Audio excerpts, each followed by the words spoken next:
Principal ಬ್ಯಾಡ್ರಿ. ಈ principal sir ಹೋಗಾಗಿಂತ ನಮಗೆಲ್ಲ ಚಲೋ ಆಗತ್ತೆ, ನಮಗೆಲ್ಲ ಊಟನೂ ಚಲೋ ಕೊಡಾಕತ್ತಾರೆ ಸರ್. ಇನ್ಫೆಕ್ಷನ್ ಆಗಾಕತ್ತಿಲ್ಲ ಸರ್ ನಮಗೆ.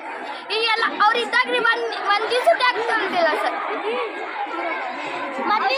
ನನಗೆ ಪ್ರಿನ್ಸಿಪಲ್ ಸರ್ ವರ್ಗಾವಣೆಗೊಂಡಿದ್ದ ಅಂಬೇವಾಡಿಯ ಅಬ್ದುಲ್ ಕಲಾಂ ವಸತಿ ಶಾಲೆಯ ಪ್ರಾಚಾರ್ಯ ವಿಶ್ವನಾಥ್ ಹುಲಸ್ವಾರ್ ಅವರು ಪ್ರಾಚಾರ್ಯರಾಗಿ ಮರಳಿ ನಿಯೋಜನೆಗೊಂಡು ಬೆಳಿಗ್ಗೆ ಶಾಲೆಗೆ ಬರುತ್ತಿದ್ದಂತೆ ವಸತಿ ಶಾಲೆಯ ವಿದ್ಯಾರ್ಥಿಗಳು ಹಾಗೂ ಸಾರ್ವಜನಿಕರು ತೀವ್ರ ಪ್ರತಿರೋಧವನ್ನು ವ್ಯಕ್ತಪಡಿಸಿದರು. ಈ ಸಂದರ್ಭದಲ್ಲಿ ಕಾರಿನಲ್ಲೇ ಕೂತಿದ್ದ ಪ್ರಾಚಾರ್ಯ ವಿಶ್ವನಾಥ್ ಹುಲಸ್ವಾರ್ ಅವರು ಕಾರಿನಿಂದ ಇಳಿದು ಉತ್ತರ ಕೊಡಲು ನಿರಾಕರಿಸಿ ಡಿಮಾಕು ಪ್ರದರ್ಶಿಸಿದ ಘಟನೆ ಮಂಗಳವಾರ ನಡೆದಿದೆ. ಈ ನಡುವೆ ವಿದ್ಯಾರ್ಥಿಗಳು ನಿನ್ನೆ ಶಾಲೆಗೆ ಬಂದು ಪ್ರಾಚಾರ್ಯರು ನಮ್ಮ ಅಪ್ಪ ಅಮ್ಮನಿಗೆ ಬೈದಿದ್ದಾರೆ ಎಂದು ಆಕ್ರೋಶವನ್ನು ವ್ಯಕ್ತಪಡಿಸಿ ನಮಗೆ ಈ ಪ್ರಾಚಾರ್ಯರು ಬೇಡವೇ ಬೇಡ ಎಂದು ಪ್ರತಿಭಟನೆಯನ್ನು ನಡೆಸಿದ್ದಾರೆ. ಪ್ರತಿಭಟನೆಗೆ ಸ್ಥಳೀಯ ಸಾರ್ವಜನಿಕರು ಕೂಡ ಬೆಂಬಲವನ್ನು ವ್ಯಕ್ತಪಡಿಸಿದ್ದಾರೆ. ವಿದ್ಯಾರ್ಥಿಗಳ ಸಮಸ್ಯೆಗೆ ಸ್ಪಂದಿಸುವ ನಿಟ್ಟಿನಲ್ಲಿ ಪತ್ರಕರ್ತರಾದ ಬೀರವಾಸರ ಹಾಗೂ ಇನ್ನಿತರ ಪತ್ರಕರ್ತರು ಮತ್ತು ನಗರಸಭೆ ಉಪಾಧ್ಯಕ್ಷೆ ಶಿಲ್ಪಾ ಕೊಡೆ, ಸದಸ್ಯರುಗಳಾದ ಸರಸ್ವತಿ ರಾಜ್ಪೂತ್, ಸಂಜಯ್ ನಂದಾಳ್ಕರ್, ಯಾಸ್ಮಿನ್ ಕಿತ್ತೂರು, ಶಾಹಿದಾ ಪಠಾಣ್, ರುಹಿನಾ ಖತೀಬ್, ವೆಂಕಟರಮಣ ಮೈತ್ಕೂರಿ ಅವರು ಪ್ರಾಚಾರ್ಯರು ಮಕ್ಕಳಿಗೆ ಬೈದಿರುವುದು ತಪ್ಪು, ಇದು ಒಳ್ಳೆಯ ಬೆಳವಣಿಗೆಯಲ್ಲ, ಕ್ಷಮೆಗೆ ಒತ್ತಾಯಿಸಿದರು.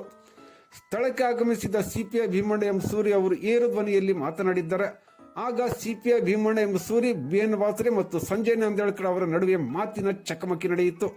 ಈ ನಡುವೆ ಪೊಲೀಸ್ ಅಧಿಕಾರಿಗಳು ಪತ್ರಕರ್ತರೊಂದಿಗೆ ತಳ್ಳಾಟ, ನೂಕಾಟ ನಡೆಸಿದರು.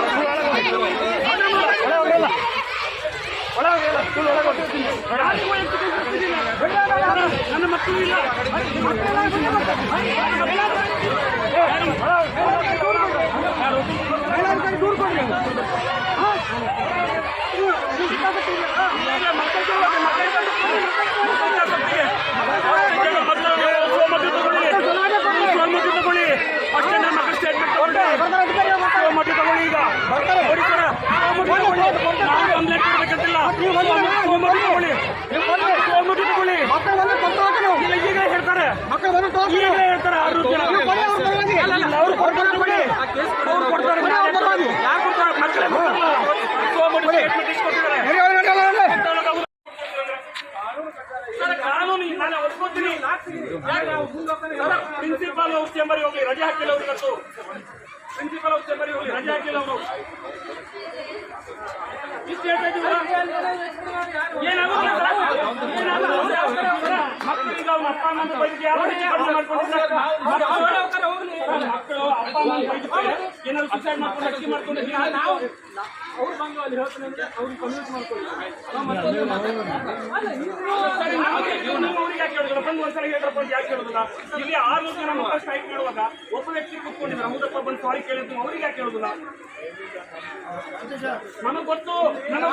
ಇಲ್ಲಿ ಸ್ಟ್ರೈಕ್ ಮಾಡುವಾಗ ಇಬ್ಬರು ಪೊಲೀಸರು ಇದ್ರು. ಅವ್ರು ಇಲ್ಲಿ ಬಂದು ನಿಂತಾಗ ಯಾರಿಗೂ ಫೋನ್ ಮಾಡಿ ಇಷ್ಟನ್ನು ಕಳಿಸ್ತಾರೆ. ಅವ್ರಿಗೂ ಎಷ್ಟು ಪ್ರಾಬ್ಲಮ್ ಇದೆ ನನಗೆ ಗೊತ್ತು. ಇರ್ಲಿ ನೋಡೋಣ.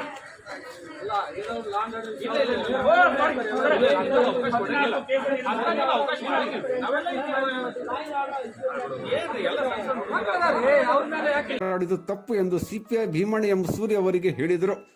ಆಗ ಸಿಪಿಐ ಅವರು, ನಾವು ಕಾನೂನನ್ನು ರಕ್ಷಣೆ ಮಾಡಲೇಬೇಕಾಗಿದೆ, ಹಾಗಾಗಿ ಅನಿವಾರ್ಯವಾಗಿ ಕೆಲವೊಮ್ಮೆ ಸಂದರ್ಭಕ್ಕನುಗುಣವಾಗಿ ಕ್ರಮವನ್ನು ಕೈಗೊಳ್ಳಬೇಕಾಗುತ್ತದೆ ಎಂದರು. ಈ ಸಂದರ್ಭದಲ್ಲಿ ತಹಶೀಲ್ದಾರ್ ಶೈಲೇಶ್ ಪರಮಾನಂದ್ ಅವರಲ್ಲಿ ಪತ್ರಕರ್ತ ಸಂದೇಶ್ ಎಸ್ ಜೈನ್ ಅವರು ಪ್ರಾಚಾರ್ಯರು ಮತ್ತು ಸಿಬ್ಬಂದಿಗಳ ನಡುವೆ ಮನಸ್ತಾಪವಿರುವ ಹಿನ್ನೆಲೆಯಲ್ಲಿ ಈ ಎಲ್ಲ ಘಟನೆಗಳು ನಡೆಯಲು ಕಾರಣವಾಗಿದೆ. ಹಾಗಾಗಿ ಪ್ರಾಚಾರ್ಯರಿಂದ ಹಿಡಿದು ಎಲ್ಲ ಸಿಬ್ಬಂದಿಗಳನ್ನು ಕೂಡಲೇ ವರ್ಗಾವಣೆಗೊಳಿಸಲು ಮೇಲಧಿಕಾರಿಗಳಿಗೆ ಪತ್ರದ ಮೂಲಕ ಸೂಚನೆಯನ್ನು ನೀಡಬೇಕೆಂದು ಹಾಗೂ ಅಬ್ದುಲ್ ಕಲಾಂ ವಸತಿ ಶಾಲೆಯ ಪ್ರಾಚಾರ್ಯ ಹಾಗೂ ಎಲ್ಲ ಸಿಬ್ಬಂದಿಗಳ ಪ್ರತಿ 3 ವರ್ಷಗಳಿಗೊಮ್ಮೆ ವರ್ಗಾವಣೆಗೊಳಿಸಲು ಅಗತ್ಯ ಕ್ರಮವನ್ನು ಕೈಗೊಳ್ಳಬೇಕೆಂದು ಆಗ್ರಹಿಸಿದರು. ಪ್ರಾಚಾರ್ಯ ವಿಶ್ವನಾಥ್ ಹುಲಸ್ವಾರ್ ಅವರು ಹೆದರಿ ಕಾರಿನಿಂದ ಇಳಿದಿರಲಿಲ್ಲ. ನಾನು ಇಲ್ಲೇ ಆತ್ಮಹತ್ಯೆ ಮಾಡಿಕೊಳ್ಳುವ ಸ್ಥಿತಿ ನಿರ್ಮಾಣವಾಗಿದೆ, ನನ್ನ ಕಾರಿಗೂ ಡ್ಯಾಮೇಜ್ ಮಾಡಿದ್ದಾರೆ ಎನ್ನುವ ಆರೋಪವನ್ನು ವ್ಯಕ್ತಪಡಿಸಿ ಪೊಲೀಸರ ಸಹಾಯದಿಂದ ಸ್ಥಳದಿಂದ ಕಾಲ್ಕಿತ್ತಿದ್ದಾರೆ. ಇದೇ ಮೊದಲ ಬಾರಿಗೆ ಪೊಲೀಸ್ ಇಲಾಖೆ ಮತ್ತು ವಿದ್ಯಾರ್ಥಿಗಳಿಗೆ ನ್ಯಾಯ ಕೊಡಿಸಲು ಮುಂದಾಗಿದ್ದ ಪತ್ರಕರ್ತರ ನಡುವೆ ಪರಸ್ಪರ ಮಾತಿನ ಚಕಮಕಿ ಅಬ್ದುಲ್ ಕಲಾಂ ವಸತಿ ಶಾಲೆ ಸಾಕ್ಷಿಯಾಯಿತು. ಪೊಲೀಸ್ ಅಧಿಕಾರಿಗಳು ಶಾಂತತೆಯಿಂದ ಘಟನೆಯನ್ನು ನಿರ್ವಹಿಸಿದ್ದಲ್ಲಿ ಇಷ್ಟೆಲ್ಲ ರಾದ್ದಂತ ಆಗಲು ಸಾಧ್ಯವಿರಲಿಲ್ಲ ಎಂಬ ಮಾತು ಭಾರೀ ಚರ್ಚೆಯಲ್ಲಿದೆ.